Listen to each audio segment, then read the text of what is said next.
සාම්ප්‍රදායික ධර්මදේශනාවක් වෙනුවට සදහම් සාකච්ඡාවක්.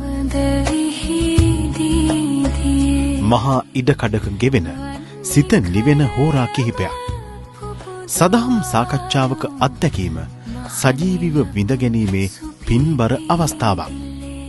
මාර්තු 3 වෙනිදා සවස 4ට වාරියපොළ අවුලේගම සංඝබෝධි ජාතික පාසල් ක්‍රීඩාංගණයේදී මෑත කාලයේ සම්බුදු දහම පිළිබඳ මුළු මහත් සමාජයේම යලි අවදි කළ පින්වත් යතිවරයාණන් වහන්සේ පූජ්‍ය කත්නෝරුවේ සිරිධම්ම ස්වාමින් වහන්සේගේ ගෞරවනීය වැඩමවීමෙන් වයඹ පුරවරේ වැඩිම ජන සහභාගීත්වයක් සහිත දම්සභා මණ්ඩපේ පින්බර දසුන සියසින් දකින්න සුදු අතින් සැරසී පින් සිතින් ඔබත් එන්න.